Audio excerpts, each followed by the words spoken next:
Durante las manifestaciones del lunes, un alumno de la Universidad de Chile recibió 6 impactos de balines de parte de carabineros, uno de ellos en su ojo izquierdo, comprometiendo su visión. La Casa de Estudios anunció que interpondrán una acción judicial por daños sufridos. Conversamos sobre esta situación con Emilia Schneider, presidenta de la Federación de Estudiantes de la Universidad de Chile, quien está con nosotros. ¿Cómo estás? Bienvenida. Hola, muy bien. Muchas gracias por invitarme. A ver, en primer lugar, preguntarte qué antecedentes y datos tienes respecto al estado de salud de tu compañero. ¿Han sabido su evolución médica? Bueno, el día de ayer estuvimos acompañándolo junto a toda la comunidad de la universidad, profesores, profesoras, trabajadores y por supuesto estudiantes.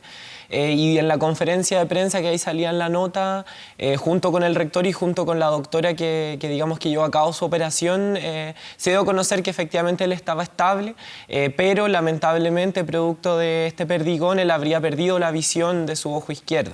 En este momento, bueno, él está internado en el hospital, en urgencias, digamos, pero eso, o sea, esto sin duda a nosotros nos parece gravísimo, inaceptable, nos duele mucho como comunidad recibir este tipo de noticias y no es la primera estudiante de la Universidad de Chile que vive este tipo de agresiones y heridas tan graves, lo que demuestra que aquí hay un comportamiento sistemático de carabineros, de las fuerzas de orden, en contra de las personas que salen a manifestarse.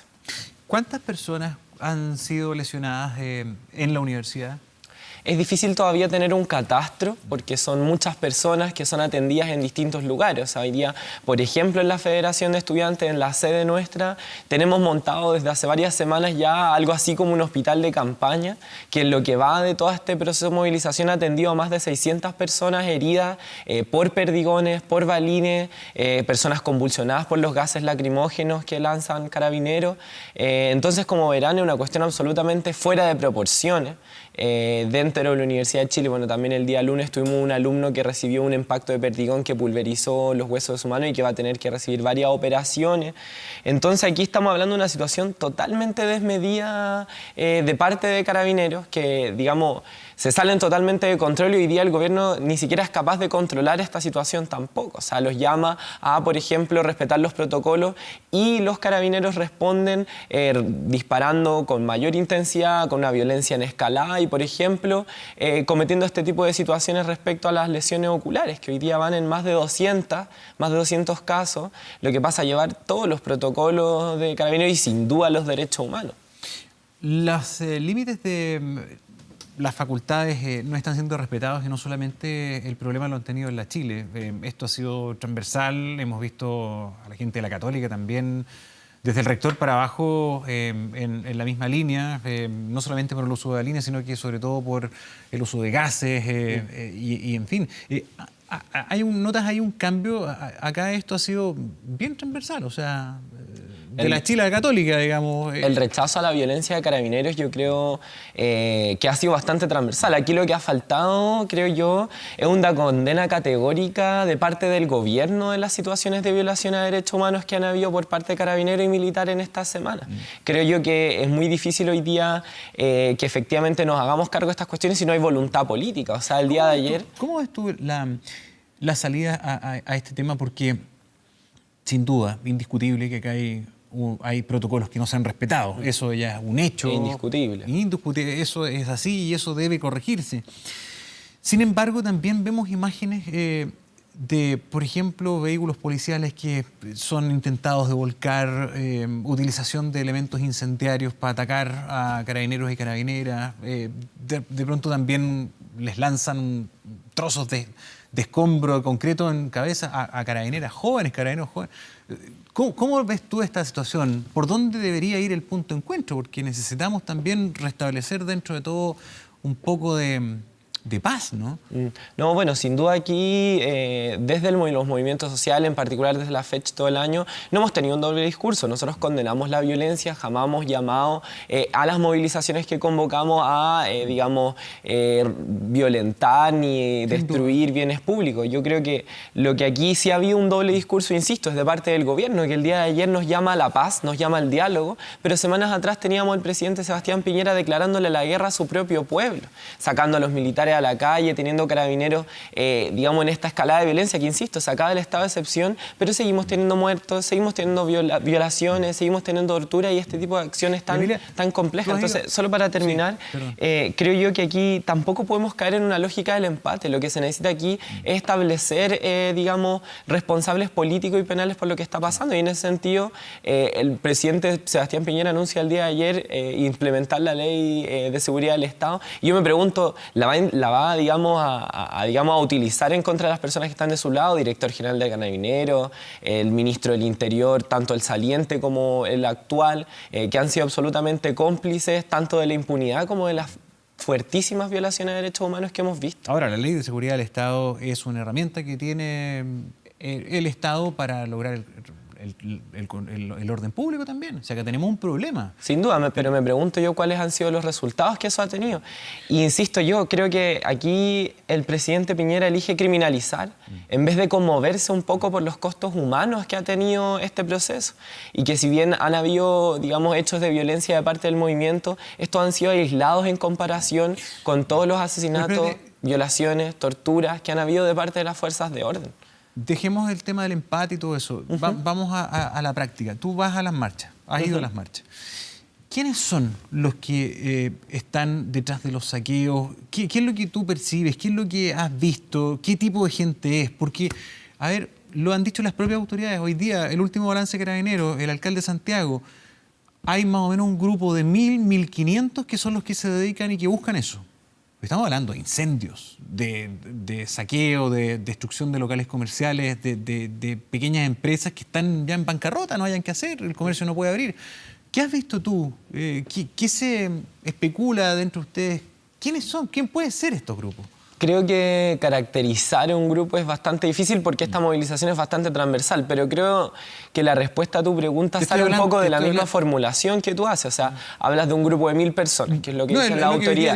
Hoy día tenemos en las calles a millones de personas movilizándose. Entonces, lo que yo veo en la calle cuando salgo a movilizarme con mis compañeros y compañeras es que, de partida, la movilización en general es pacífica, la movilización en general no busca destruir, sino por el contrario, construir un país distinto con una nueva constitución que garantice derechos sociales, educación, salud, pensiones, el trabajo digno. En el fondo, la defensa de una sociedad más justa, más libre, más igualitaria para todas y todos. Entonces, creo que por un lado hay una utilización también y una exacerbación de estos hechos de violencia que sin duda son condenables. Pero aquí no nos estamos, aquí no nos estamos haciendo cargo. Cuando yo te pongo el tema sobre la mesa de la violencia. No, yo creo que poner el tema y discutirlo es sumamente relevante. Pero aquí también hay culpables de que esta situación se haya salido de control. El gobierno en todo este tiempo ha mostrado ser incapaz de dar una salida política a este conflicto. O sea, el día de ayer hace anuncio el primero de fortalecer la represión en vez de intentar buscar otras medidas para abordar esta situación, de fortalecer la represión y por lo tanto seguir insistiendo en una política de violencia y violación a los derechos humanos. Y los dos otros puntos que pone sobre el debate es insistir en la agenda social que la sociedad ya rechazó, que son solo más subsidios, que no es garantizar derechos. Y por último, cuando habla de una nueva constitución, habla de hacerlo de una manera no participativa y no a través de una asamblea constituyente, que es lo que han exigido las mayorías a lo largo de todo el país. Entonces yo me pregunto, ¿cómo no vamos a estar desquiciando el debate? ¿Cómo no vamos a estar exacerbando la indignación de las personas si no damos respuesta? Y por el contrario, la única forma en que responde el gobierno es a través de la violencia, es a través de tener un montón de jóvenes que han perdido su visión. Perdóname que lo ponga en esos términos, pero es así de crudo. Entonces, si hoy día vamos a estar poniendo en la balanza lo que ha pasado aquí, yo creo que los responsables políticos de la crisis de nuestro país está clara. Son los gobiernos actuales, los gobiernos anteriores que generaron esta olla de presión con un modelo que es insostenible. ¿Se han planteado algunas respuestas para problemas que son de alta importancia para muchas familias como el endeudamiento en el CAE y en los créditos, ¿no? Lo hemos hablado en otras oportunidades. Justamente. Se llegó a un acuerdo en materia presupuestaria para ofrecer una alternativa a esto, entregando una condonación a intereses y multas, ¿verdad?, a algunos de los deudores para que también todos ellos puedan renegociar a la tasa del 2%. ¿Cómo evalúan esta propuesta que se está entregando? Bueno, nuestra propuesta, nosotros lo primero que evaluamos positivo es que la movilización ya empieza a tener efecto y además de que es un consenso transversal de que necesitamos una nueva constitución, empieza a abrirse oportunidades de dialogar respecto a una demanda histórica del movimiento estudiantil como es la condonación del crédito con aval del Estado. La posición que tenemos nosotros desde el movimiento estudiantil y que es histórica, digamos, es que por los derechos no se paga y la educación es un derecho. Y por lo tanto, lo que tenemos que avanzar es a condonar totalmente los créditos estudiantiles. No solo el CAE, el crédito Corfo, el Fondo Solidario, así como lo ha hecho el Estado con otras deudas de empresas, de bancos, como terminar con esa lógica de endeudamiento por nuestros derechos y no entregar más dinero a los bancos. O sea, ¿De dónde se puede todos esos dineros que ¿de dónde se hoy día a podría la sacar banca? ese fondo? Porque estaba viendo un poco el detalle de cuánto costaría esa condonación. Y estamos hablando de una cifra más o menos súper importante. Una cifra casi sin duda 4.000 millones. importantísima, pero si revisamos los presupuestos de los últimos años en educación, ¿cuánta plata ha perdido el Estado entregándosela a los bancos? Y la gente sabe que los bancos no tienen nada que ver con la educación, que no han servido para garantizar una educación de mayor calidad, que por el contrario han dejado a estudiantes y sus familias endeudados, endeudadas, con títulos que después no les sirven para trabajar en lo que estudiaron. Entonces creo yo que si bien es un gasto importante, hoy día es un paso mínimo para la dignidad de esas personas, para que en verdad hagamos carne ese consenso que tenemos hoy día de que por los derechos no se paga, y para terminar, insisto, con el uso racional de recursos del Estado, porque se han perdido más, digamos, dinero entregándoselo a la banca, que si hoy día hiciéramos el ejercicio lógico y que la gente reclama en la calle, que es de entregársela a las instituciones públicas para fortalecerlas, para ampliarlas y para ahí garantizar la educación gratuita. Está claro que los bancos no tienen nada que ver con la educación. Y yo en lo personal creo que condonar significa que el Estado no le pague la deuda a los bancos. O sea, yo creo que hoy día es una cuestión que se tiene que ver políticamente, técnicamente cómo resulta, pero hoy día tenemos que terminar con el traspaso de recursos del Estado a los bancos. Y si vamos a hablar de condonación, es que el Estado le pague la plata a los bancos. O sea, yo encuentro que es poco lógico. Si hoy día lo que pasa es que el Estado le paga a los bancos. Para mí hablar de condonación, y ojalá lo recepcionen, digamos, los políticos, es que el Estado no le pague a los bancos porque por estudiar no se paga. O sea, tú dices que en el fondo los bancos deberían asumir la pérdida. Deberían asumir la pérdida porque en ningún momento deberían haber estado en el negocio ¿Eso puede educativo. ocurrir? ¿Crees tú que puede ocurrir? Creo que ahí lo que falta es voluntad, la gente lo está pidiendo, las mayorías lo están pidiendo para salir de esta crisis tremenda que estamos en el país. Es necesario que todos hagamos gestos, que todos hagamos sacrificios, o sea, más que sacrificios, que todos hagamos justicia, porque aquí lo que pasó es que los bancos vieron una oportunidad de negocio con las vidas de las personas, con las vidas de jóvenes que soñaban con estudiar, con acceder a una carrera, con una mejor vida.